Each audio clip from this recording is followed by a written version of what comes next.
Isabella's silver-blue skin shimmered under the twin suns of Viridian Prime as she stood before the human delegation. Her people, the Viridians, were dying. The Krell Empire had blockaded their world, and within months they would be extinct. The humans offered one solution, a marriage alliance. One of their warriors, Marcus Chen, would bond with their princess, bringing Earth's protection under the Galactic Alliance Treaty. She had studied humans in the archives, fragile creatures from a death world they were. No natural armor, no telepathic abilities, no enhanced strength. They were considered primitive by most galactic standards, barely worthy of their council seat. Yet somehow, they had carved out a small but respected territory in the Outer Rim. Marcus stood before her now, his dark eyes calm and assessing. He was tall by Viridian standards, with brown skin and close-cropped black hair. His frame seemed lean, almost breakable compared to the hulking Krell warriors who orbited her planet. "Your Highness," he said, his voice steady, "I understand the circumstances aren't ideal, but I give you my word, your people will survive this." Isabella wanted to believe him. She needed to. That evening, they were bonded in a ceremony that merged Viridian and human traditions. As she placed her hand in his, she felt the warmth of his skin, so different from her own cool touch. His heartbeat was rapid, almost frantic by Viridian standards. How could such fragile beings survive, let alone fight? The Krell didn't wait long to test the alliance. 3 days after the wedding, their warships descended through the atmosphere, landing battalions of their best shock troops in the valley outside the capital. Isabella watched from the command center as Marcus geared up with his human squad. Only 20 soldiers against 3,000 Krell. "This is madness," she whispered to her military advisor, General Thane. "We should evacuate the city." "The human insisted," Thane replied, his 4 eyes narrowing. "He said his people would hold the line." Isabella activated the direct comm to Marcus's helmet. "Please, there are too many. Fall back to the secondary defenses." "Negative, Princess." Even through the comm, she could hear something in his voice. Not fear, but anticipation. "We've got this. Just keep your people safe behind the walls." She watched the tactical display as the tiny cluster of blue dots representing the human squad positioned themselves at the valley's choke point.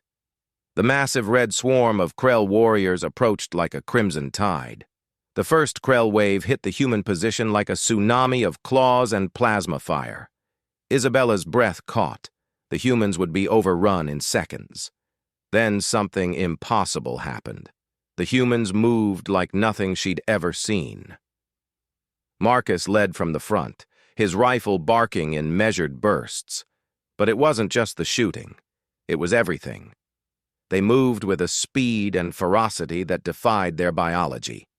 Where Krell warriors took 3 seconds to aim and fire, Marcus fired, moved, and fired again. His combat armor's sensors fed her command center data that made no sense.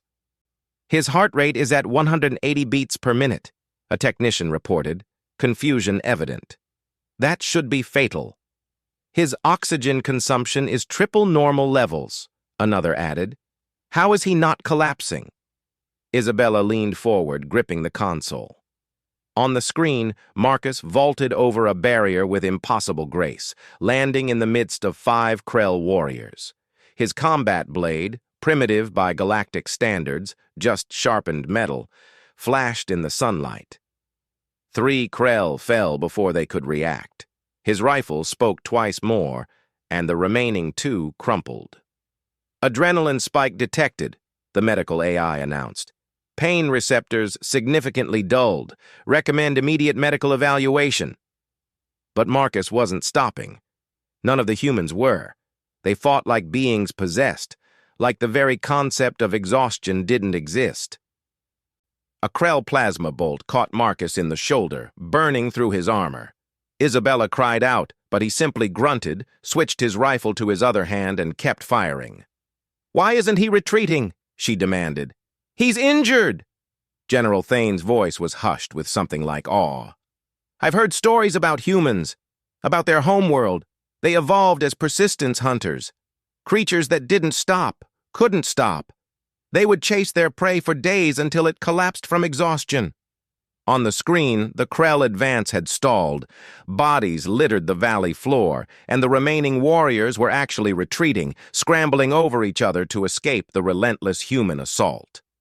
20 humans had broken 3,000 Krell. When Marcus finally returned to the command center 2 hours later, Isabella rushed to him. His armor was scorched and dented, blood, his own and Krell, spattered across the chest plate. But he was smiling. "Told you we'd hold the line," he said, wincing as medics moved to treat his shoulder. Isabella touched his face gently, feeling the heat radiating from his skin. "Your body temperature is dangerously high. Your heart rate was in levels that should have killed you. You kept fighting with injuries that would have incapacitated any Viridian warrior." Marcus chuckled, then winced again. "Yeah, humans are weird like that.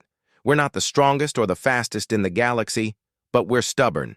When we decide something needs doing, our bodies just find a way. Evolution on a death world, you know? Fight or die, adapt or perish." She understood then why the galaxy both feared and respected humanity. They were survivors who had clawed their way up from a brutal world, and that desperate tenacity was coded into their very DNA. They couldn't be reasoned with in battle, couldn't be intimidated, couldn't be outlasted. "Thank you," she whispered. "For my people." Marcus took her hand, the same warm, steady touch from their bonding ceremony. "Our people now, Princess. That's what the marriage means, and humans protect their own. Always." The Krell never returned to Viridian Prime. Word spread quickly through the sector.